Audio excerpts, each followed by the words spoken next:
केपी ओलीले किन गर्नु भएन, शेरबहादुर देउवाले किन गर्नु भएन, राप्रपाका नेताहरूले किन गर्नु भएन नि त उहाँहरूले।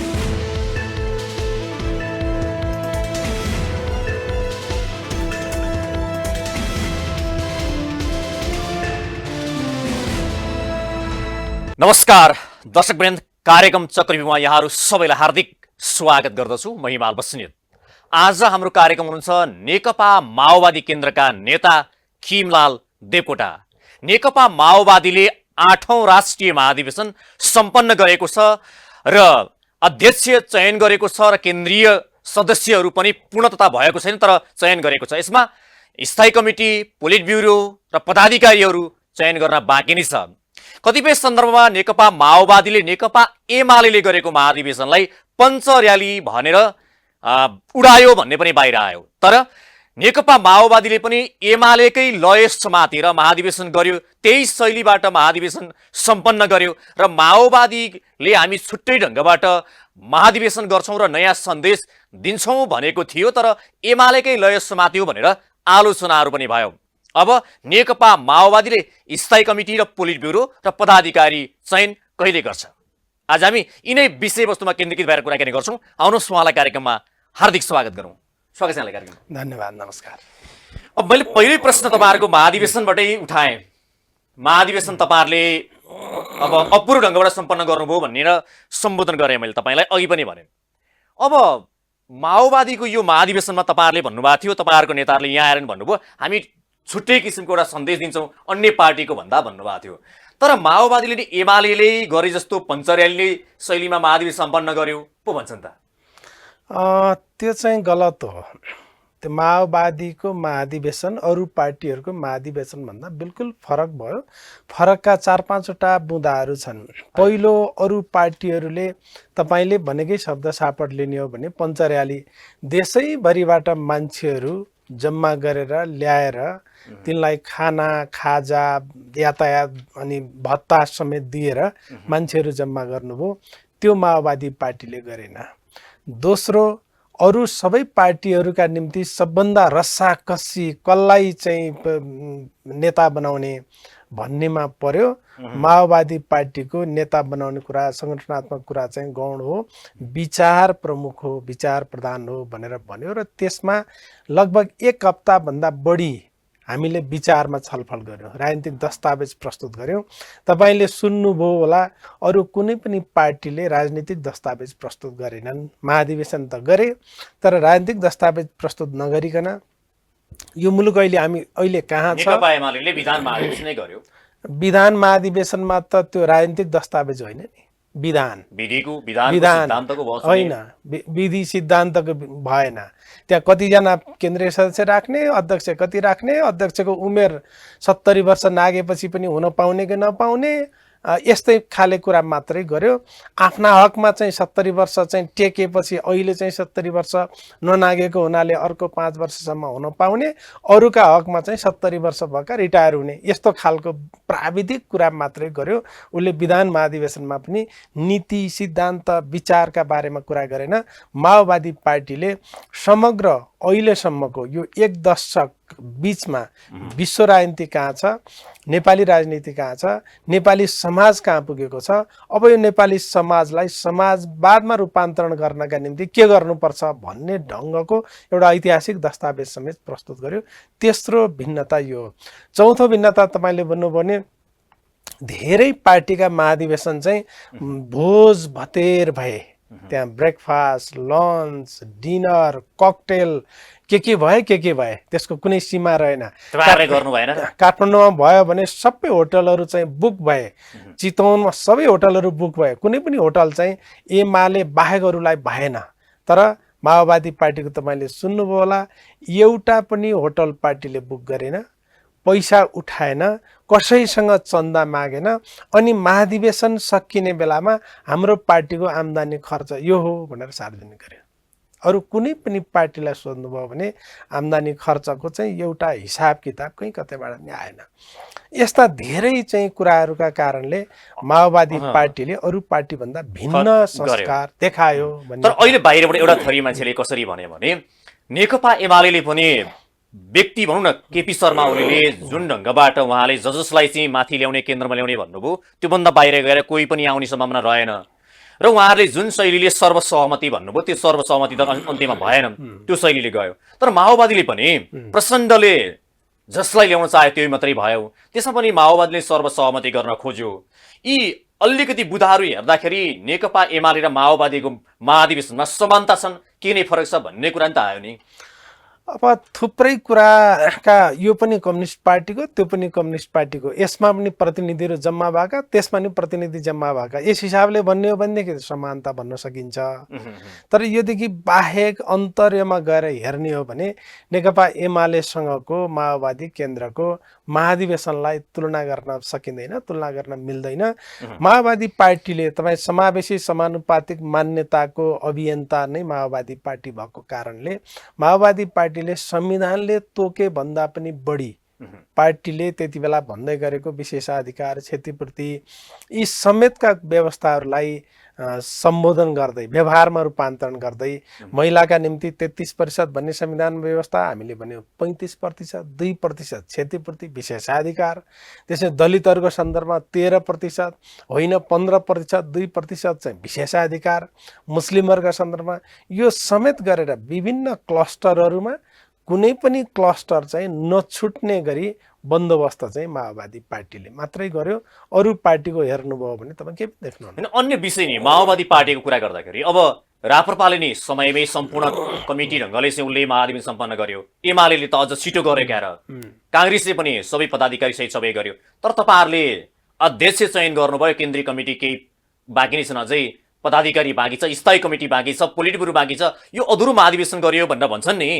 गलत हो अरू पार्टीको विधानमा महाधिवेशनबाट सम्पूर्ण पदाधिकारी निर्वाचन गर्ने भन्ने छ नेकपा माओवादीको विधानमा चाहिँ केन्द्रीय समिति महाधिवेशनले चुन्ने हो केन्द्रीय समितिले चाहिँ पदाधिकारी चुन्ने हो त्यसो भएको हुनाले केन्द्रीय समितिले दस्तावेज पास गर्यो केन्द्रीय समिति चयन गर्यो सकियो महाधिवेशनको कार्यभार सकियो केन्द्रीय समितिको बैठक पहिलो बैठकले अध्यक्षको निर्वाचन गर्यो दोस्रो बैठकका निम्ति 1 हप्ताको म्याद राखिएको थियो 25 गतेका निम्ति भनिएको थियो अलप सडन यो ओमिक्रोनको प्रकोपको कारणले गर्दाखेरि 8 गतेलाई सारिएको छ त्यसकारण यो केन्द्रीय समितिबाट गर्ने बिजनेस भएको हुनाले यो पदाधिकारीको कुरा चाहिँ बाँकी छ अर्को तेस्रो कुरा तपाईँले जोडेकै कुरामा मलाई भन्नु मन लागेको कुरा के हो भने हामी कहाँ चाहिँ मिसम्याच भयो कम्युनिस्ट पार्टीहरूको पदाधिकारी भए कम्युनिस्ट पार्टीहरूको पदाधिकारी होइन स्थायी समिति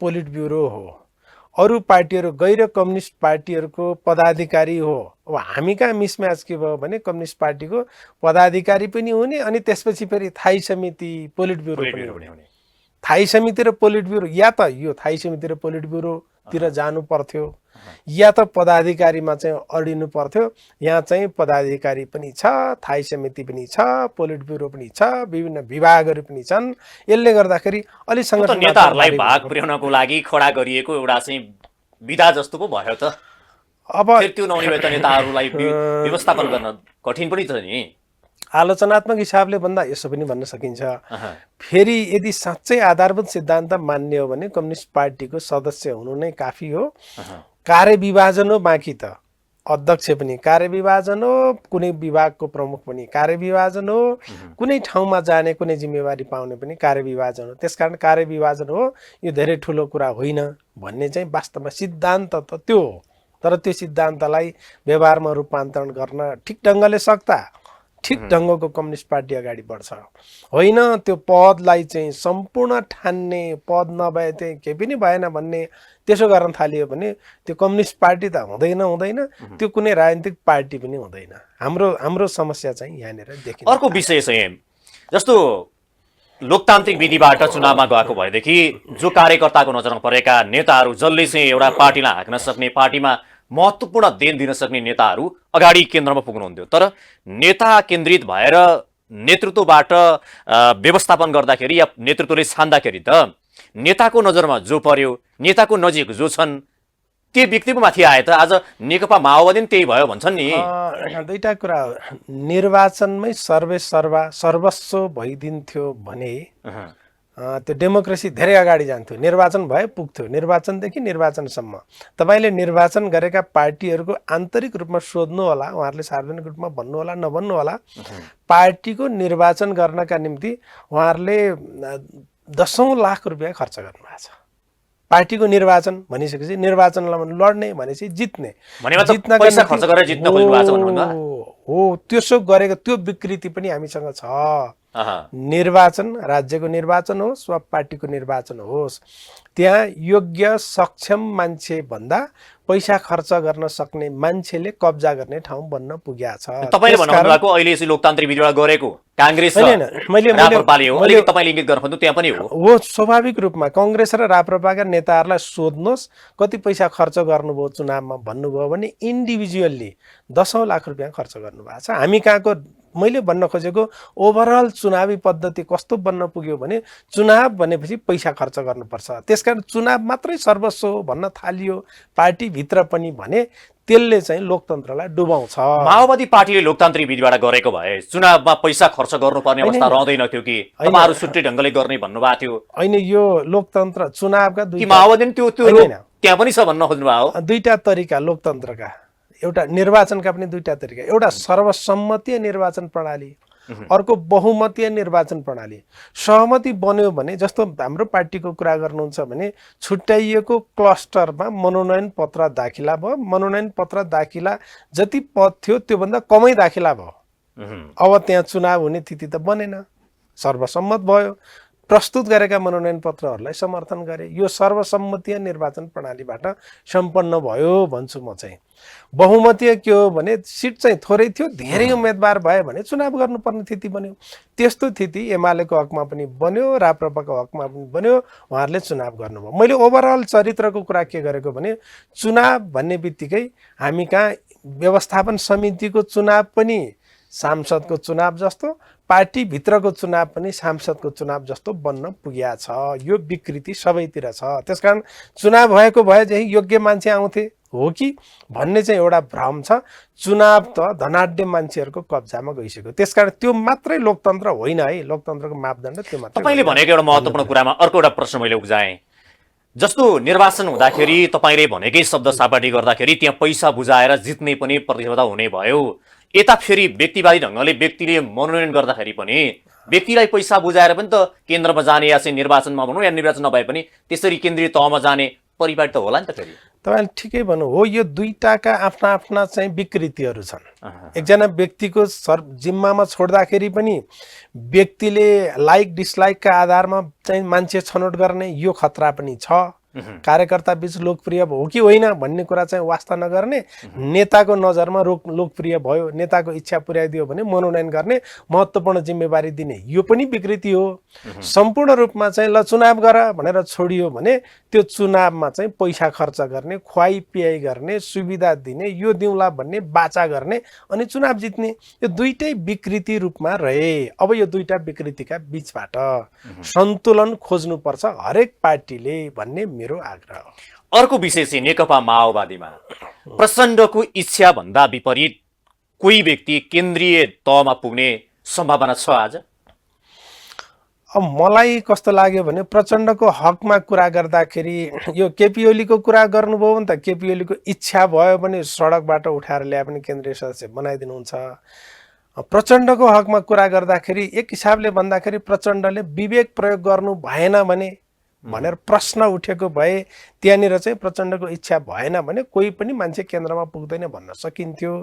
तर अहिले के देखियो भने केपी ओलीसँगै उनीभन्दा 3-4 वर्ष बढी जेल बसेका मान्छे केन्द्रीय समितिमा पर्नु भएन। केन्द्रीय समितिका निम्ति उम्मेदवार हुन योग्यता पनि नपुगेका मान्छेहरू केन्द्रीय समितिमा आउनुभयो हैन।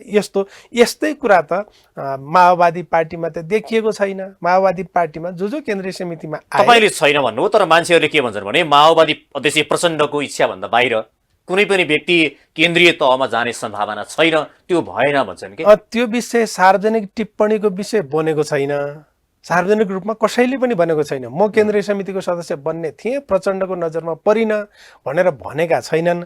भनेका बखत चाहिँ त्यसको बारेमा टिप्पणी गरौँला, के छलफल भन्ने अवस्थामा गरौँला। छैनन् कि? अहिलेसम्म भनेका छैनन् मान्छेहरूले। नभन्नका निम्ति मेरो विचारमा सबभन्दा बढी नेतृत्वका बारेमा टिप्पणी गर्न सक्ने पार्टी भनेको माओवादी पार्टी हो। टिप्पणी त यसरी नै गर्छन्। अब टिप्पणी एक दुईवटा गरिहालेँ मैले तपाईँ सामु। माओवादी पार्टी भनेको प्रचण्ड र प्रचण्ड भनेको माओवादी पार्टी जस्तो भयो आज, व्यक्तिवादी ढङ्गले अधिनायकवादी ढङ्गले गयो पनि भनेर टिप्पणी नै गर्छन् गर्न त। व्यक्तिवादी र अधिनायकवादी ढङ्गले त होइन, त्यो शब्दप्रति त मेरो विमति छ। तर एउटा संयोग र एउटा गर्वको कुरा के बन्न पुग्यो भने माओवादी पार्टी स्थापना गर्नुभन्दा अगाडिदेखि जनयुद्धको तयारी गर्ने, जनयुद्धको नेतृत्व गर्ने, शान्ति प्रक्रियाको पनि नेतृत्व गर्ने, संविधान निर्माण प्रक्रियाको पनि नेतृत्व गर्ने र अब समाजवादी क्रान्तिको निम्ति पनि नेतृत्व गर्ने यो अवसर प्रचण्डलाई मात्रै आइपुग्यो। यो कुरा चाहिँ साँचो हो। यो कसैले चाहिँ प्रचण्डले चाहिँ म हुन्छु भनेर प्रचण्डको प्रतिस्पर्धा गरेर कोही गएन। प्रचण्डलाई च्यालेन्ज गरेर नेतृत्व पनि कोही भएन। प्रचण्ड यस्तो सर्वसम्मत नेतृत्व तिनै तहमा जनयुद्धको बेलामा पनि म नेतृत्व गर्छु भने कोही गएन। शान्ति प्रक्रियादेखि अहिलेसम्मको यात्रामा कोही पनि नेतृत्व आएन। त्यसो भएको हुनाले प्रचण्डको अहिलेसम्मको योगदान, त्यो योगदानको कदर स्वरूप, प्रचण्डले आर्जन गरेको विश्वास र प्रचण्डले नै यो पारा लगाउन सक्छन्, अब समाजवादी क्रान्तिको पनि नेतृत्व गर्न सक्छन् भन्ने विश्वास भन्नुहोस् न। बरु एउटा सत्य चाहिँ के होला भने तपाईँले भने जस्तै अध्यक्ष प्रचण्डले दिएको त्याग, तपस्या, जुन बलिदानी र उहाँले गरेको एउटा चाहिँ जुन सङ्घर्षबाट नै उहाँ यहाँ आइपुग्नुभयो, यसमा कुनै किसिमको प्रश्न रहेन। तर प्रचण्डलाई जुन किसिमको उपलब्धि हासिल भयो नि, उहाँ जहाँ पुग्नुभयो, जहाँ अवसर पाएर जुन अरूलाई अवसर प्रदान गर्ने ठाउँमा आइसके पछाडि चाहिँ उहाँ चुक्नुभयो भन्ने कुरा त सत्य होला नि। चुकेको कुरा त मैले भनिरहनु परेन। प्रचण्ड कमरेड आफैले, उहाँले आफै प्रस्तुत गरेको दस्तावेजमा गल्ती भयो, पटक पटक गल्ती भयो। गल्तीको जिम्मा सोपान क्रम अनुसार म अध्यक्ष हुनुको नाताले मैले सम्पूर्ण रूपमा लिन्छु।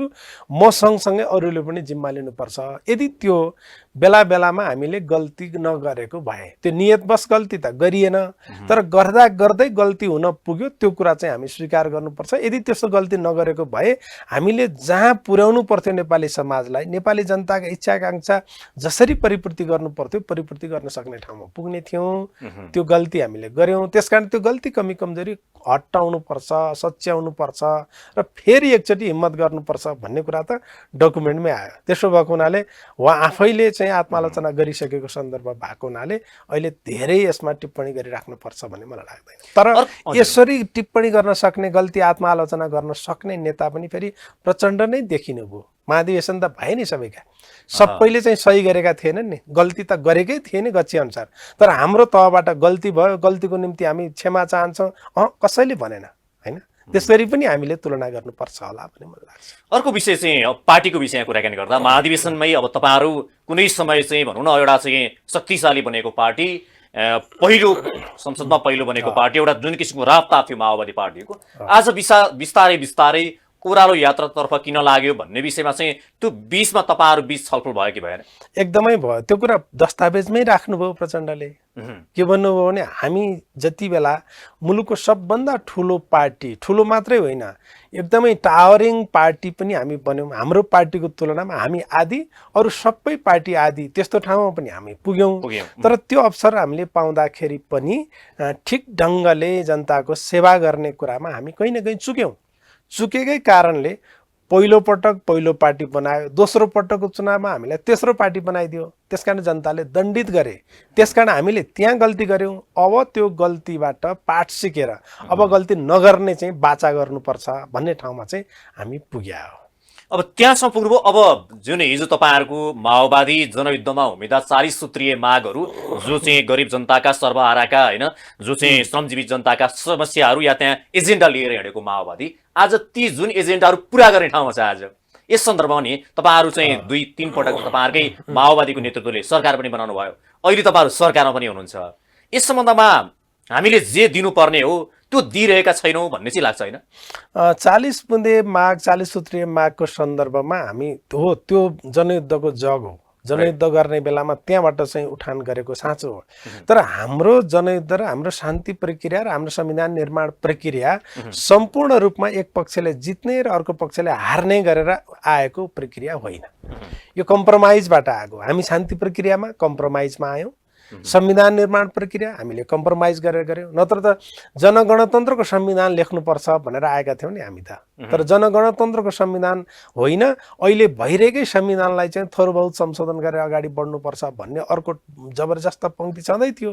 त्यो दुईटाका बिचमा हामीले कम्प्रोमाइज गरेर समाजवाद उन्मुख समाज निर्माण गर्ने खालको संविधान लेख्नुपर्छ भन्ने ठाउँमा आएको हुनाले जनगणतन्त्रका निम्ति उठाइएका 40 सूत्रीय माग अहिले पुरा भए कि भएनन् भनेर हामीले भन्दाखेरि कम्प्रोमाइजबाट आएको हुनाले पुरा भएका छैनन् भन्ने हो। तर यो प्रक्रियाबाट फेरि समाजवादी प्रक्रियामा त हामी सबै आयौँ। समाजवादी स्थापना गर्ने ठाउँमा त सबै दलहरू सहमत भए। यो संविधान त लगभग 95% समर्थनबाट बनेको। यही संविधानले समाजवाद अबको यात्रा समाजवादको यात्रा भन्ने हुनाले त्यो ठाउँसम्म सबैलाई ल्याउन सकियो नि। त्यसो भएको हुनाले अब चाहिँ हिजो 40 बुँदे मागमा उठाइएका विषयवस्तु, छुटेका विषयवस्तु कतिपय त पुरै भइसके, कतिपय त पछाडि परिसके। अब अगाडि बढेर चाहिँ पुरा गर्ने ठाउँमा हामी छौँ भन्ने मलाई लाग्छ। अलिक भित्री कुरा चाहिँ एउटा जस्तो सङ्घीय लोकतान्त्रिक गणतन्त्र नेकपा माओवादीले उपलब्ध ल्याएको एउटा चाहिँ उपलब्धि गरेको एउटा चाहिँ मान्नुहुन्छ तपाईँहरू पनि, यो चाहिँ सर्वविदित पनि छ। तर जुन सङ्घीय लोकतान्त्रिक गणतन्त्र मान्ने पार्टी, लोकतन्त्र मान्ने पार्टी, तर आज लोकतन्त्र भन्दा विपरीत व्यक्तिवादमा हाबी भयो भन्ने कुरा त हामीले छलफल पनि गर्यौं। यसमा चाहिँ नेकपा माओवादी जुन व्यक्तिवादी विचार, त्यो सिद्धान्तमा फसेर आज यो अवस्थामा आयो भन्छन्, त्यसमा चाहिँ सत्यता कति देख्नुहुन्छ? त्यसमा चाहिँ त्यस्तो सत्यता छैन, त्यस्तो टिप्पणी पनि आएको छैन। थोर बहुत नेतृत्वका कमी कमजोरीहरू, नेतृत्वले मन पराउँदा नपराउँदा छनौट गरेका व्यक्तिहरू कति ठिक पर्ने कति गलत पर्ने भन्ने कुराहरू पनि आए। अझ अध्यक्ष प्रचण्डले भन्दा त के भन्नुभयो भने मैले जति मान्छेलाई अवसर दिएँ ती सबै अवसर पाएका मान्छे या त आन्दोलन छोडेर गए या त कुनै न कुनै विकृतिमा फसे भन्नुभएको छ है। अब यस्तो केही पात्रको नाम नलिउँ यहाँ, तर केही पात्रहरू जसले निरन्तर सहयोग उनीहरूले चाहिँ अवसर मात्रै पाए ती मान्छेहरू चाहिँ अहिले मसँग छैनन् भन्दाखेरि कमरेड प्रचण्डले ख्याल गरेको कुरा पनि के हो भने मैले व्यक्ति पात्र छनौट गर्ने कुरामा मैले ध्यान पुर्याउन सकेन छु। किनभने जो मान्छेलाई मैले अवसर दिएँ त्यसो हुन्छ कि अर्को त्यसैलाई चाहिँ अर्को धारबाट हेर्दाखेरि अब प्रचण्डले जुन ढङ्गले अहिले जुन महत्त्वपूर्ण आन्दोलनमा हुमिएका नेताहरू, माओवादीका चाहिँ महत्त्वपूर्ण नेताहरू बाबुराम भट्टराई होइन, रामबहादुर थापा बादल लगायतका महत्त्वपूर्ण नेताहरू माओवादी छोडेर हिँड्नुभयो। मेरो पनि केही गल्ती भयो कि मैले पनि केही विषयमा चाहिँ अलिकति जुन शैलीबाट जानुपर्थ्यो त्यो गइन कि, नेताहरूको विचार भावना अनुसार हिँड्न सकिन कि भन्ने चाहिँ उहाँले सोच्नुपर्ने विषय होइन र? ठिक हो, त्यो पनि हो। उहाँले दुईटै तरिकाबाट सोच्नुपर्छ भन्ने मलाई लाग्छ। जनयुद्धको थालनी गर्ने बेलामा सँगै रहेका नेताहरू छोड्दै किन बाहिर गए? उनीहरूको कमजोरी त होला नै, खालि उनीहरूको मात्रै कमजोरीले उनीहरू छोडेर गए अथवा उनीहरूलाई इन्ट्याक्ट किन राख्न सक्नु भएन? इन्ट्याक्ट राख्न नसक्ने कुरा पनि त अर्को पाटो हो। त्यसो भएको हुनाले इन्ट्याक्ट राख्न सक्नु भएन, त्यो प्रचण्डको कमजोरी हो। जो बाहिर गए त्यो उनीहरूको अवसरवादिताको उनीहरूको कमजोरीको कुरा हो। त्यसकारण कमजोरी एउटाको मात्रै कमजोरी अर्को कमजोरी नै थिएन भन्ने कुरा त म पनि भन्दिनँ। तपाईँले भनेको कुरालाई केही न केही कमजोरी प्रचण्डले पनि लिनुपर्छ, किनभने उहाँले इन्ट्याक्ट राख्न सक्नु भएन नि त आफ्नो सहकर्मीहरूलाई। के होला कमजोरी भन्ने कुरालाई पनि आत्मसमीक्षा गर्दै अनि गएका साथीहरूको चाहिँ पनि उनीहरूको चाहिँ चरित्र चित्रण गर्दै त्यो प्रवृत्तिको चित्रण गर्दै त्यो प्रवृत्ति बढीभन्दा बढी हाबी भयो। यो त ठ्याक्कै देखियो नि, हरेक कालखण्डमा अवसर नपाउने बित्तिकै अनि अर्को पार्टी जोइन गर्ने, अवसर पायो पायो पायो पाउँदा पाउँदै अब चाहिँ यता होइन यताबाट बढी अवसर पाउँछु क्या भनेका कारणले 15 दिनको मन्त्रीको निम्ति 13 दिनको मन्त्रीका निम्ति पनि त साथीहरूले पार्टी छोडेर जानुभयो भनेपछि त्यो प्रकृति पनि त्यो प्रवृत्ति पनि हाबी छ। त्यसकारण हामीले यसलाई कसरी हेर्नु पर्ला भने नेपाली समाजको चरित्र र प्रवृत्ति कस्तो विकृत बन्न पुग्यो भने सानोभन्दा सानो स्वार्थका निम्ति पनि मान्छेले चाहिँ विचारलाई, सिद्धान्तलाई, सङ्गठनलाई दाउमा राखिदिने, यो प्रवृत्ति तपाईँले ठिकै भन्नुभयो, नेकपा माओवादीभित्र पनि कम रहेन होइन। कम नरहेका कारणले अहिले यो परिणाम भोग्नु पर्यो भन्ने कुरा छ, जुन कुरा महाधिवेशनमा डकुमेन्ट मार्फत राम्रैसँग चिरफार गरिएको छ र समीक्षा गरिएको छ। अर्को कुरा चाहिँ मैले एउटा महाधिवेशनको एउटा प्रश्न छुट्यो।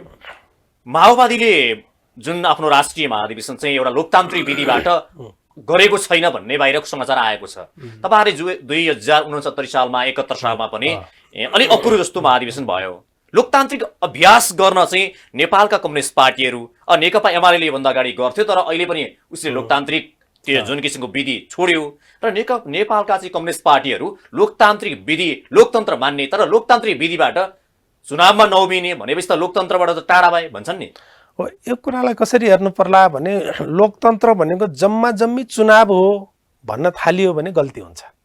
चुनाव त तपाईँको मुशर्रफले पनि चुनाव गराए, 98% मत ल्याएका थिए। सद्दाम हुसेनले पनि चुनाव गराएका थिए, 79% मत ल्याएका थिए। चुनावै लोकतन्त्र हुन्छ भन्ने भएको भएदेखि त सबभन्दा लोकतन्त्रवादी उनीहरू हुनु पर्थ्यो, होइन रहेछ आखिर होइन। त्यसकारण फेरि सेलेक्सन मात्रै हो त, मन परी मनोनितै मात्रै चाहिँ लोकतन्त्र हो त भन्दा त्यो पनि होइन। त्यसकारण हो यो चुनावको बारेमा र लोकतन्त्रको बारेमा, चुनाव र लोकतन्त्रको सम्बन्ध कति हो भन्ने बारेमा गम्भीर रूपमा विश्लेषण गर्न जरुरी छ। सबै पार्टीहरूको हकमा, राज्यको चुनावको हकमा पनि विश्लेषण गर्न जरुरी छ। यो म किन भनिराखेको छु भने हामी कहाँ चाहिँ भ्रष्टाचार महारोग बन्न गयो, तर भ्रष्टाचारको स्रोत के हो भन्दा चुनाव भन्ने आएको छ। चुनाव भ्रष्टाचारको स्रोत बन्न पुग्यो भनेपछि त्यो चुनाव भ्रष्टाचारको स्रोत बन्ने चुनावले लोकतन्त्र थेक्छ त? लोकतन्त्र थेक्दैन। तपाईँ हामीले चाहे त्यो पार्टीको महाधिवेशन होस्, या त्यो चाहिँ या राज्यको होइन, या त राज्यको होस् या त पार्टीको चुनाव होस्, त्यसो चुनाव चाहिँ भ्रष्टाचारको स्रोत बन्न पुगिसकेपछि त्यसले लोकतन्त्र थेक्दैन। या त पार्टीभित्रको आन्तरिक लोकतन्त्र होस् या त राज्यको लोकतन्त्र होस्। अर्को विषय चाहिँ नेकपा माओवादी पार्टी जुन संसदमा आइसकेपछि जुन तपाईँहरूले लिने भनेको त समाजवादको यात्रा या साम्यवादको यात्रा तपाईँहरूको हो, तर अहिले यो पुँजीवादको दलदलमा, यो संसदीय चाहिँ दलदलमा नेकपा माओवादी फसो, जसले गर्दाखेरि अहिले यो जुन किसिमको विशृङ्खलता आएको छ माओवादी नेताहरूमा, यसको कारणले हो भन्छन्। अब अहिलेको संविधान कम्प्रोमाइजको संविधान हो र त्यो अझ मूलभूत रूपमा माओवादीका कारणले संविधान सभाको चुनाव भयो र माओवादीकै कारणले यो संविधान बन्न पुग्या हो। यो संविधान कम्प्रोमाइजको संविधान हो, जसले समाजवाद उन्मुख समाज निर्माण गर्ने भन्ने कुरा संविधानको नै डिक्लेरेसन हो। अनि संविधान समाजवाद उन्मुख संविधान भनिसकेपछि त्यो कुरा संविधानले डिक्लेयर गरेपछि पार्टीले कहाँसम्म बन्यो भने हिजोको नेकपा हुँदाखेरि र नेकपा हुँदा अहिलेको एमाले र अहिलेको माओवादी दुईटैको चाहिँ प्रतिबद्धता के हो भने समाजवाद हुँदै साम्यवादमा पुग्ने भन्ने कुरा दुईटैको छ। त्यसकारण चाहिँ अहिलेको सिस्टम हिजोको परम्परागत संसदीय प्रणाली होइन, यो थुप्रै हदसम्म विकास गरिएको प्रणाली हो। हिजो भने यस्तो हो, खसीको टाउको देखाएर कुकुरको मासु बेच्ने छैन अहिले, त्यस्तो होइन। किनभने कानुन जनताका प्रतिनिधिहरू आफै बनाउँछन्। कति बनाउँछन् त्यो त समीक्षाको विषय होला, अवस्था छ भन्छन्। तर औपचारिक रूपमा भन्नुपर्दा कानुन जनताका प्रतिनिधिहरूले बनाउँछन्, किनभने यो संविधानै जनताका प्रतिनिधिले बनाएको हो नि त। यति कुरा त मान्नु पर्यो नि। संविधान बनाउने बेलामा अरू कुनै शक्तिले दिएर बनेको संविधान त होइन। भनेपछि त्यो संविधान अन्तर्गतका सांसदहरूले कानुन निर्माण गर्छन् भनेपछि उनले जे देखेका छन्, जनताको आवश्यकता जे हो त्यो अनुसार कानुन बनाएका छन् भनेर मान्नु पर्यो। तर जनताको अपेक्षा पुरा भएको छैनन्, त्यहाँ गल्ती कमी कमजोरी नपुगेका कुरा होलान्। तर समग्रमा मैले भन्न खोजेको कुरा के हो भने अहिलेको यो व्यवस्था परम्परागत संसदीय व्यवस्था होइन, यो चाहिँ धेरै हदसम्म सुधारिएको संसदीय व्यवस्था हो, जसले समाजवाद हुँदै साम्यवादमा पुग्नका निम्ति यसले मार्ग प्रशस्त गर्छ भन्ने विश्वास त्यो संविधानको संरचनाले, संविधानमा लेखिएको भाषाले देखाउँछ।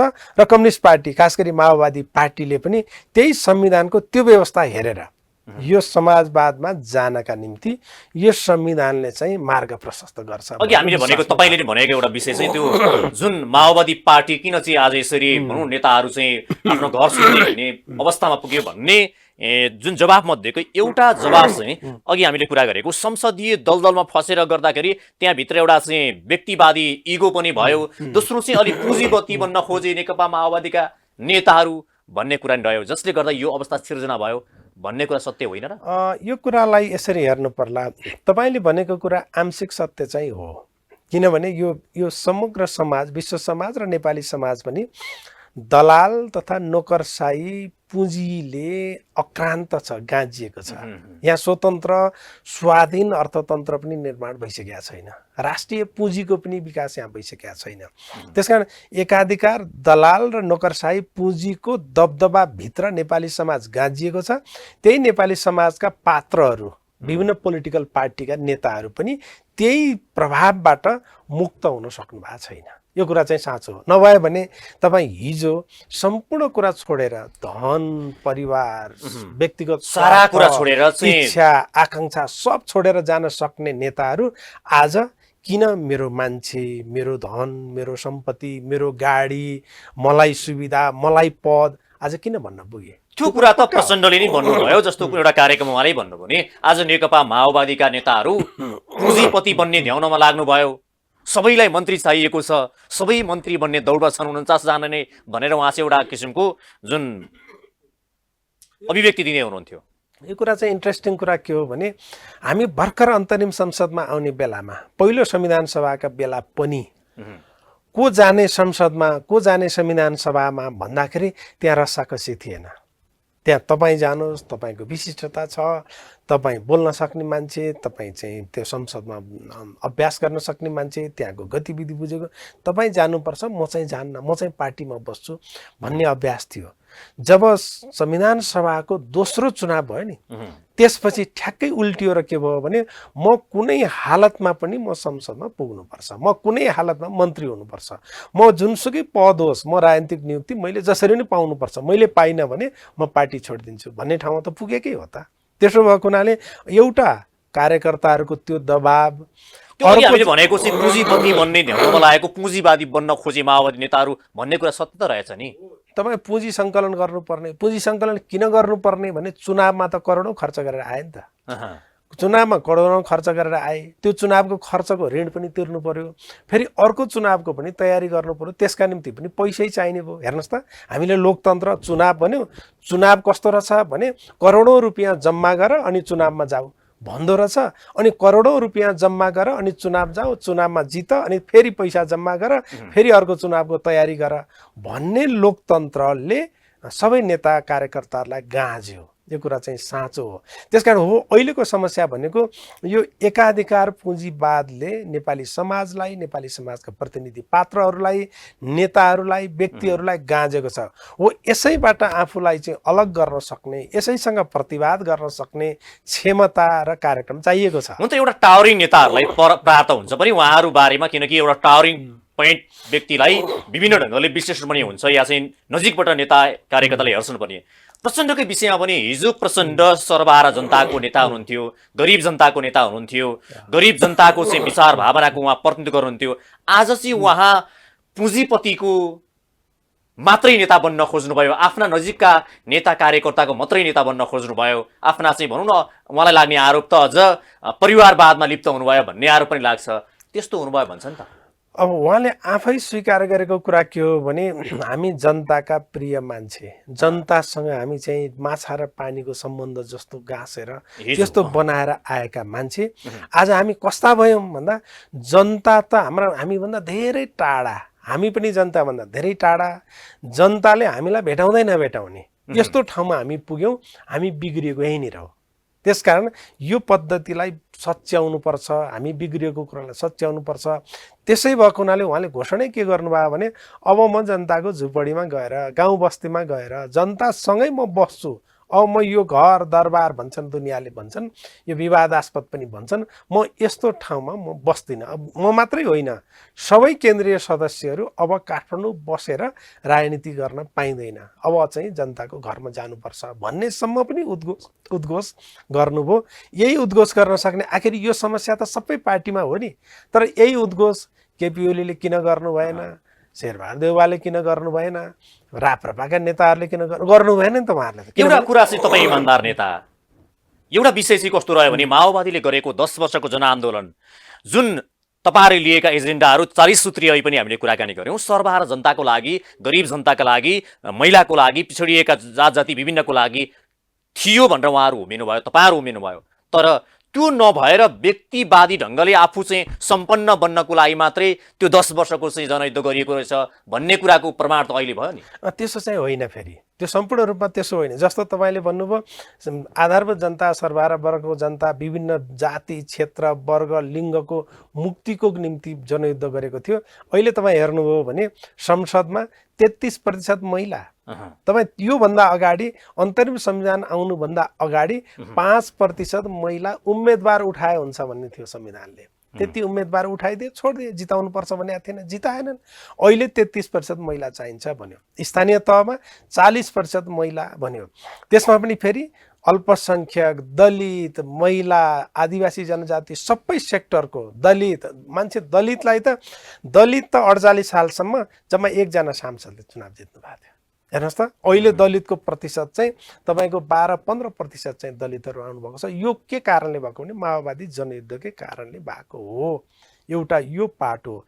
निजामती कर्मचारीमा हेर्नुहोस् त, अहिले त अब त लगभग 50% चाहिँ महिला र पुरुष चाहिँ कर्मचारी हुन देखिन थाले। यो कसका कारणले हो भन्दा यो जनयुद्धकै कारणले। त्यसमा थुप्रै कुरा भएका छन्, नभएको होइन। नभएका त होइन, तर एउटा तपाईँले भने जस्तै जुन सर्वहारा जनता जो भुइँ मान्छे भुइँमा गएर सङ्घर्ष गर्ने या चाहिँ त्यो व्यक्तिको जीवन स्तरको बारेमा चाहिँ कुराकानी गर्दा नि त्यसमा त खासै रूपान्तर भएको छैन। भुइँ मान्छेका हकमा धेरै मान्छे चाहिँ त्यति बेला ऋण लिएका रहेछन्। कृषि विकास बैङ्कको ऋण लिएर त्यही ऋणबाट चाहिँ घरबार विहीन भएर लिलाम गरेर बसेका त्यस्ता थुप्रै जनताका निम्ति पहिलो सरकारले, माओवादी पार्टीको पहिलो सरकारले 8 अरबभन्दा बढी, झन्डै 10 अरब जति त्यो सबै ऋण मिना गरिदियो, ऋणबाट मुक्त गरिदियो। त्यो पैसा राज्यको पैसा चाहिँ कृषि विकास बैङ्कलाई तिरिदियो राज्यले। भनेपछि त्यो ऋणबाट त मुक्त भए। आधारभूत जनता, सर्वहारा वर्ग जसको हातमा केही पनि थिएन, ऋण बाहेकहरू केही थिएन, ऋणबाट मुक्त भए। यो एउटा कदम होइन, सानो कदम। थुप्रै चाहिँ त्यो सुकुम्बासीहरूका निम्ति व्यवस्थापन गर्नका निम्ति धेरै ठुलो अभियान भयो। तर पनि दुर्भाग्यवश आजका मितिसम्म पनि 8-10 वटा जति सुकुम्बासी आयोग गठन भएका छन्। ती सबै सुकुम्बासीहरूले कसैले पनि पुरा अवधि काम गर्न पाएका छैनन्। यो एउटा विडम्बना छ। त्यस्तै गरी संविधानमा नै हामीले के लेख्यौँ भने घडेरी नभएको दलितलाई एक पटकका निम्ति घडेरी पनि दिने भन्ने कुरा संविधानमा लेखिएको छ। शिक्षा, स्वास्थ्य, रोजगारी, खाद्य सम्प्रभुता, बेरोजगारी, रोजगारीको चाहिँ ग्यारेन्टी गर्ने कुरा भन्ने कुरा त संविधानमा लेख्यौँ। यी समाजवादी चरित्रका हकहरू हुन्। त्यसकारण हो हिजो लेख्ने कुरा पनि थिएन, आज लेखिएको छ। लेखिएको मात्र होइन, सबैले पास गरेका छ। अब लेखेको कुरालाई कार्यान्वयन गर्ने चुनौती छ, त्यो कुरा साँचो हो। त्यसकारण अब कार्यान्वयन गर्नका निम्ति सबभन्दा पहिला पार्टीहरू प्रतिबद्ध हुनु पर्यो, पार्टीहरू ट्रान्सप्यारेन्ट हुनु पर्यो, पार्टीहरू जनताका विश्वासका केन्द्र हुनु पर्यो। त्यसो हुने बित्तिकै यो राज्य चलाउने पार्टीहरूले स्वाभाविक रूपमा ती अधिकारहरू चाहिँ प्रत्याभूत गर्न सक्छन्। अनि समाजवादी क्रान्ति भनेर भनेको कुरा त छुट्टै चिज होइन नि। शिक्षा, स्वास्थ्य, रोजगारी, खाद्य सम्प्रभुता यी सबै कुराको ग्यारेन्टी गर्ने, आवासको हकको ग्यारेन्टी गर्ने कुरा हो। यति कुरा संविधानमा ग्यारेन्टी भएको छ। कार्यान्वयन चाहिँ अबको चुनौती हो। त्यही सबभन्दा ठुलो नेपालको राजनीतिमा समस्या देखेको यहीँ त हो नि। यहाँ हामीसँग नीति बनेको छैन कि महत्त्वपूर्ण त्यस्ता विधानहरू बनेको छैन कि, तर कार्यान्वयनको फेसमा चाहिँ कमजोर छ नि त। योको समस्या भयो सबभन्दा ठुलो कुरो। दुईटा कुरा हो त। हिजो पनि नीति थियो भन्ने होइन। हिजोको संविधानमा शिक्षा, स्वास्थ्य, रोजगारी, खाद्य सम्प्रभुता, आवासको हक जस्ता कुरा राखिएको थिएन। राख्नै हुँदैन। कहाँ सकिन्छ, कहाँ सम्भव हुन्छ? राज्यले सबैलाई चाहिँ घर बनाइदिएर साध्य हुन्छ? त्यो जो योग्य छ उही खान्छ नि, भोको भएको मर्छन्, के गर्ने त भन्ने टाइपको राज्यको अभिव्यक्ति थियो। तर त्यसलाई करेक्सन गरेर त्यस्तो हुँदैन। राज्य भनेको जनताको हुन्छ। यी सबै हकहरूको ग्यारेन्टी गर्नुपर्छ भन्ने ठाउँसम्म आयो। आज पनि त्यो लेख्ने मात्रै काम भयो, त्यसलाई अक्षरशः पालना गराउने काममा चुकियो नि त सरकार या तपाईहरु पनि अहिले सरकारमै हुनुहुन्छ। एक स्टेप आयो। हिजो लेख्नै हुँदैन भन्ने थियो। धेरै चाहिँ मजबुती गरेर धेरै चाहिँ पापड पेलेर लेख्ने ठाउँमा पुर्याइयो। अहिले संविधानमा ग्यारेन्टी भएको छ। अब अर्को चरण चाहिँ कार्यान्वयनको चरण हो। कार्यान्वयन यो अलिकति विधाभन्दा बाहिरको हो तैपनि अहिले जसरी तपाईले ल्याएको संघीय लोकतान्त्रिक गणतन्त्र जुन अहिले नेपालमा लागू भइरहेको छ, माओवादी पार्टीले ल्याएको भनेर हामी स्वीकार पनि गर्छौं। तर यो भन्दा पनि अहिले मानिसहरू, एक थरीका मानिसहरू राजतन्त्रको पुनर्स्थापना हुनुपर्छ। यो दलतन्त्रले चाहिँ देशको विकास गर्न सकेन। जब राजतन्त्र, संवैधानिक राजतन्त्र भनौँ या राजतन्त्र आइसकेपछि मात्रै विकास हुन्छ। हिजोको जस्तो पनि रहेन, हिजो पञ्चायतको जस्तो पनि अवस्था रहेन, आजको चाहिँ राजनीतिक दलहरूको अवस्था त्यो रहेन भनेर जो राजतन्त्रका पक्षधरको मान्छेहरूको लाम चाहिँ निकै बढ्दै गएको छ भन्ने कुरा बाहिर आउँछ नि त। यो लहर आज मात्र एकाएक बढेको होइन। राजाका वरिपरि रहेका राजाका आसेपासेहरू हिजो पनि थिए। राजाले दरबार हत्याकाण्ड मचाउँदाखेरि पनि ज्ञानेन्द्रले चाहिँ सम्पूर्ण शासन सत्ता आफ्नो हातमा लिएर निरङ्कुश तन्त्र मचाउँदाखेरि पनि यी मान्छेहरू राजासँगै थिए, ज्ञानेन्द्रसँगै थिए। त्यसो भएको हुनाले यी मान्छेले अहिले भनेको कुरा धेरै अनौठो कुरा होइन, यिनीहरूले भनेकै छन्।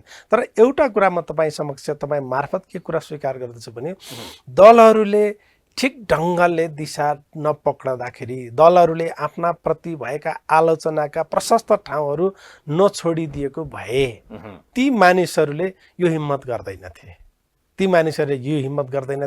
ज्ञानेन्द्रले सिंहदरबारको छेउमा आएर पृथ्वीनारायण शाह कहाँ गएर माल्यार्पण गर्ने र अनि श्रीपा महाराधिराज ज्ञानेन्द्र वीर विक्रम शाहदेव भनेर चाहिँ विज्ञप्ति निकाल्ने हिम्मत गर्दैनथे। त्यो चाहिँ तपाईँहरूकै गल्तीका कारणले गर्दा आज राजा आऊ देश बचाऊ भन्ने अवस्थामा नेपाली नागरिक पुगे।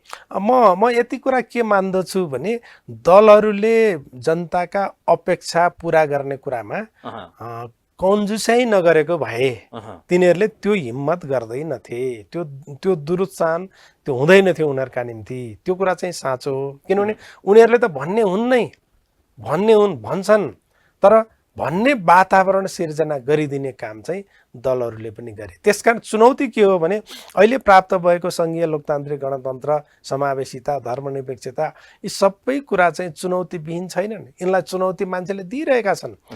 त्यस्ता चाहिँ प्रतिगामी तत्त्वले चुनौती दिइरहन्छन्। त्यो चुनौतीलाई सामना गर्ने गरी अगाडि बढिरहनुपर्छ दलहरू। होइन चुनौती सामना गर्न नसक्ने हो, औचित्य आफ्नो पुष्टि गर्न नसक्ने हो भने तिनले भनिरहन्छन्, अझ बढी भन्छन् भन्ने कुरा हो। त्यसकारण दुईटै पाटो हो। उनीहरूले भनिरहन्छन्, उनीहरूको ड्युटीको कुरा हो। यताबाट भन्ने ठाउँ चाहिँ नदिनु पर्थ्यो, भन्ने ठाउँ दिइरहेका छन्। त्यसकारण यताकोले भन्ने ठाउँ नदिनुपर्छ जो गणतन्त्रका पक्षपाती हुन्। गणतन्त्र भन्दा राम्रो कुनै पनि व्यवस्था हुँदैन भन्ने कुरा चाहिँ पल पलमा पुष्टि गरिदिने हो भनेदेखि त ती जनताले त राजतन्त्र भन्न हुँदैन भन्थे नि। हो त्यो ठाउँ नदिने, यो चाहिँ यतातर्फ चाहिँ सचेत हुनुपर्छ भन्ने। अब अन्य विषय, अहिले सरकारको विषय गरौँ, कुराकानी गरौँ। तपाईँहरू पनि अहिले गठबन्धन, 5 दलीय गठबन्धनमा नेकपा माओवादी पनि छ। यो पछिल्लो समय 6 महिना बितेछ यो 5 दलीय गठबन्धन अगाडि बढेको। तर यो 5 दलीय गठबन्धन बनेको 6 महिनामा सम्झना लायक एउटा पनि काम गरेन भन्छन्। तपाईँलाई कुनै सम्झना छ त्यस्तो सम्झना लायक काम गरेको? यो सरकारले 6 महिनाको अवधिमा हिजोको सरकारले गरेका अलोकप्रिय कामहरूलाई सच्याउने काम गर्यो।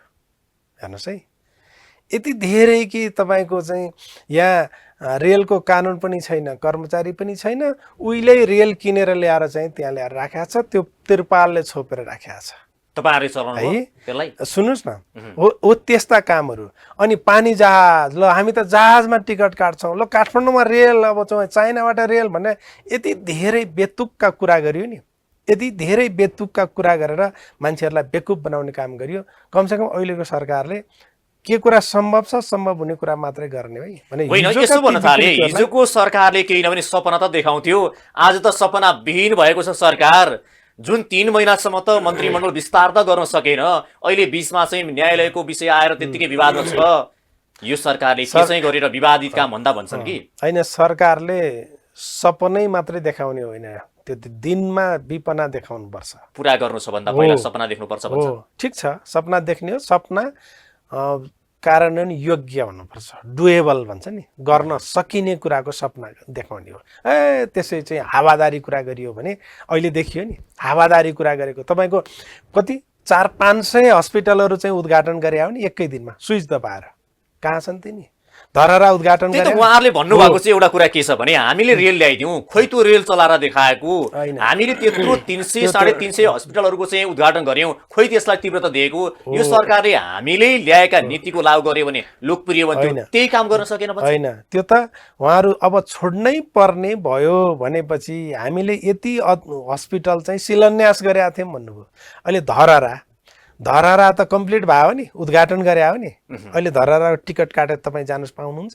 कोभिडको कारणले गर्दाखेरि त्यो पाइएन भन्नुहुन्छ उहाँहरू। त्यो त गलत गरेर त्यो सकिएकै छैन, कम्प्लिटै भएको छैन। यति हतार भयो कि अबका 10-15 वर्षसम्म कसैका निम्ति पनि शिलान्यास गर्ने ठाउँ पनि छैन, उद्घाटन गर्ने ठाउँ पनि छैन। म अचम्म लागेको छ एउटा त्यति महत्त्वपूर्ण कामको थालनी गर्नुभएछ उहाँहरूले। थालनी होइन, शिलान्यास गर्ने ठाउँ नै छैन होइन भने पछाडि त महत्त्वपूर्ण काम सुरुवात त गर्नुभयो नि। हावामा सपनामा बसेर बालुवाटारमा बसेर स्विच दबाएर चाहिँ उद्घाटन गरिदिने कुरा, शिलान्यास गरिदिने कुरा कुन ठुलो कुरा भयो। यही सन्दर्भमा नाम चाहिँ म भन्दिनँ, एकजना मन्त्रीजीको हिजो अस्ति मात्रै फेसबुकमा आएको छ, एउटै आयोजना 2 पटक उद्घाटन गर्नुभएछ। एउटा मन्त्रीको हैसियतमा उद्घाटन गर्नुभएको रहेछ, अर्को चाहिँ पार्टीको नेताको हैसियतमा उद्घाटन गर्नुभएको रहेछ। तर त्यो अहिले पनि केही बन्या छैन, केही हलचल केही छैन। तर उद्घाटन चाहिँ 2 पटक भयो। हो, दुई पटक। अचम्म लाग्यो। भनिदिनुहोस् न, खुलाइदिनुहोस् न। नभनौँ यस्ता कुरा चाहिँ, केही कुरा चाहिँ सिक्रेट पनि हुन्छन्। यति कुरा कमसेकम जनताले थाहा पाइसकेका छन्। हो, यस्तो खालको हावादारीपन चाहिँ पहिला चाहिँ अत्यन्त बढी भयो। हो, तपाईँले भने जस्तो यो सरकारले पनि जति काम गर्नु पर्थ्यो त्यो काम गर्न सकेका छैन। त्यसकारण म यो सरकारसँग पनि म सन्तुष्ट भएको होइन। यो सरकारको कामको एकदम राम्रो गरेको छ, डिफेन्ड गर्छु, त्यो पनि होइन।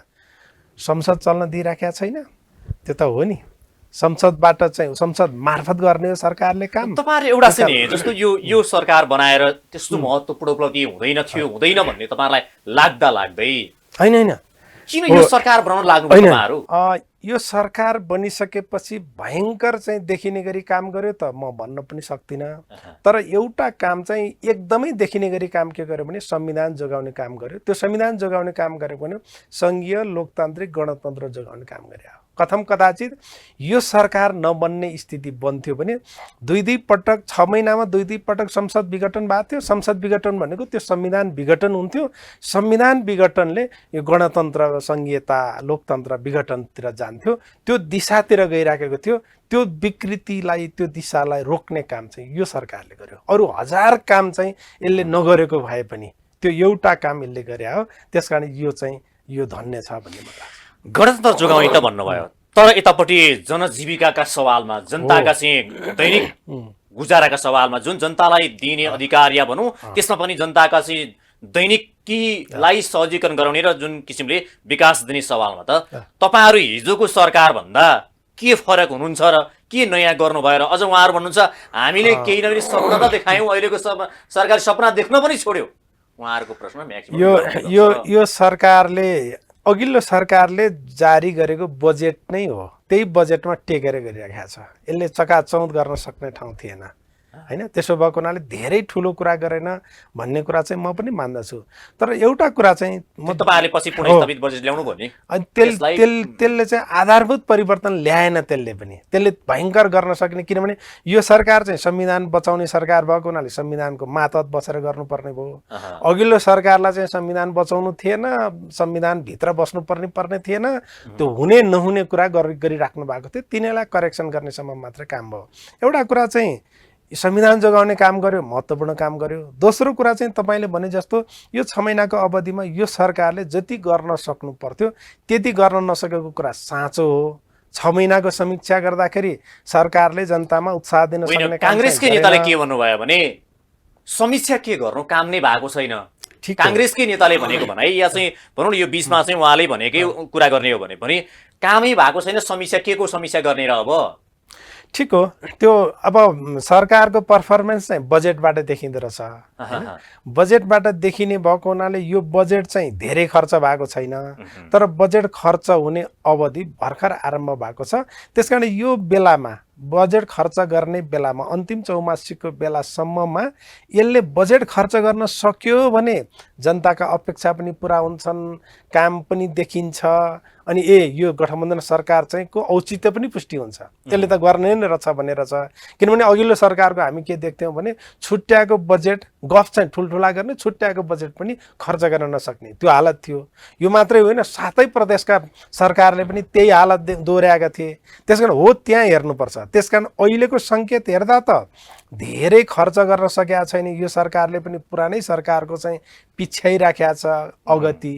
तर अझै हेरौँ, अझै यसले चाहिँ यो पर्फर्मेन्स देखाउन सक्यो भने जनताका अपेक्षा पनि पुरा हुन्छन्, विकास। एउटा सत्य कुरा नि, जस्तो नेपाली कांग्रेसका सभापति शेरबहादुर देउवाको ठाउँमा माओवादी अध्यक्ष प्रचण्ड प्रधानमन्त्री भएको भए पनि यता नयाँ बनेको पार्टी नेकपा एकीकृत समाजवादी पार्टीका अध्यक्ष माधव कुमार नेपाल प्रधानमन्त्री नै बनेको भए नि हुने त यस्तै त होला नि, होइन? के हुन्थ्यो त नयाँ? तर यस्तो होइन, एउटा गठबन्धनको मिसन कहाँ हो, सरकारको मिसन कता हो भन्ने कुरा क्लियर हुनुपर्छ। अघिल्लो सरकारले संविधान सबै भत्काउने मिसन लिएको रहेछ, त्यसकारण जनताको अपेक्षा पुरा गर्नतिर लागेन। यो सरकारले संविधान जोगाउनेतिर लाग्यो, एउटा कुरा यो। दोस्रो कुरा, लिडरसिप इज म्याटर, होइन? लिडरसिप भनेको लिडरसिप हुँदो रहेछ। तपाईँ त्यत्रो 18 घण्टा लोड सेडिङ भएको बेला एउटा एमडी लाई चाहिँ चेन्ज गरिदिँदाखेरि उसले चाहिँ पुरै चाहिँ लोड सेडिङ अन्त गरिदिन सक्दो रहेछ नि त। त्यो त लिडरसिपले गरे हो नि। हो त्यस्तै लिडरसिप चाहिएको छ यो मुलुकमा, त्यसकारण त्यस्तो लिडरसिपको अपेक्षा गरे हो। त्यस्तो लिडरसिप चाहिँ दिन नसकेको कुरा चाहिँ साँचो होइन। मैले अझ तपाईँले सिधा जवाब चाहिँ शेरबहादुर देउवाको ठाउँमा प्रचण्ड र माधव कुमार नेपाल हुनु या प्रचण्ड नै भएको भए अहिलेको जुन किसिमको विवादित किसिमको सरकारका कार्यहरू बाहिर आइरहेका छन्, यसभन्दा कुनै सफलतापूर्वक कार्य हुने र नयाँ काम हुने केही सम्भावना हुन्थ्यो र? अनि त्यस्तो विवादास्पद कुरा त बाहिर आएको छैन। हेर्नुहोस्, कम्तीमा यो सरकार बनेपछि विवादास्पद कुराहरू बाहिर आएका छैनन्, त्यो कुरा त रोकिएको छ। विवादको विवादमै छ नि अहिले। उदाहरणको लागि त्यही अगाडि नै भन्नुहोस् न, 3 महिनासम्म त मन्त्रीमण्डल विस्तार गर्नु नसकेको विवाद भएको हो नि त। होइन, त्यो चाहिँ गर्न नसकेको विवाद एउटा हो। मन्त्री परिषद विस्तारमै हेर्नुहोस् न, फेरि सुरु भयो भागभण्डाको विषय। ठिक छ, मन्त्री परिषद विस्तारको यो कुरा हो, तर मन्त्री परिषदले गलत निर्णय गर्यो, देश विरुद्ध जनता विरुद्ध निर्णय गर्यो भन्ने कुरा चाहिँ कमसेकम देखिया छैन है। त्यसो भए आशा गरौँ यसले ढिलो गर्यो, देर आए दुरुस्त आए भन्ने पनि होला। ढिलो गठबन्धन, ढिलो मन्त्री परिषद विस्तार गर्यो, ढिलो जनताका पर्फर्मेन्सहरू चाहिँ त्यो पुरा गर्यो, जनताका अपेक्षा पुरा गर्यो भने धेरै चाहिँ असन्तुष्ट हुनु पर्दैन। गठबन्धन सरकारकै कारण न्यायालयभित्र आज जुन आगो लागेको थियो त्यो अझै निभेको छैन, भित्रभित्रै झन् बढिरहेको छ भन्छन्। गठबन्धन सरकारका कारण होइन, यो बिउ यो आगो अघिल्लो सरकारले जोस्यायो। किनभने अघिल्लो सरकारसँग त प्रधान न्यायाधीशजी सँगै बसेर मलाई फलाना नियुक्तिमा भागभण्डा चाहियो भने उहाँले भागभण्डा लिएर बसेका मान्छे त छँदैछन् त। त्यसपछि त्यही बेला उहाँले मन्त्री माग्नु भएको छ, 2टा मन्त्री मलाई चाहियो भन्ने कुरा त अघिल्लै सरकारले गरेको छ। त्यसकारण हो त्यो अघिल्लो सरकारले गरेका गल्ती कमजोरलाई करेक्सन सरकारले हिँडेको बाटो त हिँड्नु भएछ हो, त्यो करेक्सन गर्नका निम्ति यो सरकारले प्रयत्न गरेको छ। त्यसकारण त्यसको परिणामस्वरूप अदालतभित्र यो देखिएको छ। त्यसो भएको हुनाले अदालतभित्रको यो विकृति विसङ्गतिलाई सच्याउनका निम्ति प्रधानमन्त्रीले अनौपचारिक रूपमा प्रधान न्यायाधीशलाई बोलाउनु भयो। तपाईँ पेशी तोक्न सक्नुहुन्न, तपाईँ मुद्दा फैसला गर्न सक्नुहुन्न, तपाईँसँग सहकर्मीहरू बसेर इन्साफ गर्न चाहिँ विश्वास गर्दैनन्, तपाईँ कसरी बस्नुहुन्छ प्रधान न्यायाधीशको कुर्सीमा? राजीनामा दिनुहोस् भनेर भन्नु। अनि यति धेरै विवादित आएपछि त उहाँले राजीनामा नदिए पछाडि तपाईँहरूले पनि गठबन्धनभित्र छलफल गरेर महाभियोग प्रस्ताव अगाडि बढाउनको लागि तयार हुनु भएन? महाभियोगको प्रस्ताव त्यो चाहिँ हो, प्रस्ताव गर्नु पर्थ्यो। तर फेरि केपी ओली कामरेड के भनिदिनु भएको छ, सार्वजनिक रूपमै के भन्नुभएको छ भने यो एकजनालाई होइन 5जनालाई अहिले भइरहेका सबै न्यायाधीशलाई महाभियोग लगाऊ। यस्तो गठबन्धनसँग अहिले बहुमत छ, गठबन्धनले चाह्यो भने महाभियोग प्रस्ताव पारित पनि गर्न सक्छ, चाहँदैन अहिले। होइन, महाभियोग बहुमतले पास हुँदैन। बहुमत महाभियोग पास हुनका निम्ति 2/3 चाहिन्छ। 2/3 छैन। 2/3 छैन। 2/3 गर्नका निम्ति केपी ओली चाहिन्छ। उहाँले त सुरुमै भन्नुभयो म यो पक्षमा छैन भने उहाँले त अभय दान दिइसक्नुभयो। त्यसकारण यो सबै अदालतको विकृति विसङ्गतिको पनि जिम्मा चाहिँ उहाँले लिनुपर्ने भयो क्या। नेतृत्व, सरकारको नेतृत्व गठबन्धनले गरिकन पनि यो विकृतिलाई हटाउँ भन्ने कुराका निम्ति उहाँले नाइ भनिसकेपछि त उहाँले जिम्मा लिनुपर्ने भयो। यस्तो अप्ठ्यारो स्थितिमा छ। तर यति हुँदाहुँदै पनि संसदको अवरोध, अदालतमा देखिएको त्यो चाहिँ विकृति विसङ्गति र सरकारको पनि अलिकति धीमा गति, यी सबै चिजलाई गठबन्धनले तदारुकताका साथ अगाडि बढाउन सक्नु पर्थ्यो। म पनि सक्नु पर्थ्यो भन्छु। तर त्यो ढङ्गको पर्फर्मेन्स चाहिँ पुगेको छैन। यो कुरा चाहिँ म तपाईँको अगाडि स्वीकार तयार। हस्, कार्यक्रम आइदिनु हो, महत्त्वपूर्ण विचार, अमूल्य समयको लागि यहाँलाई धन्यवाद छ। हस्, यहाँलाई पनि धेरै धन्यवाद। महत्त्वपूर्ण समयमा महत्त्वपूर्ण विषयमा मेरा विचारहरू दर्शक श्रोता सामु राख्ने अवसर दिनुभयो। धन्यवाद छ। आज हाम्रो कार्यक्रम हुनुहुन्थ्यो नेकपा माओवादी केन्द्रका नेता खिमलाल देवकोटा। आजको कार्यक्रमको निर्धारित समय सकिएको छ। नमस्ते।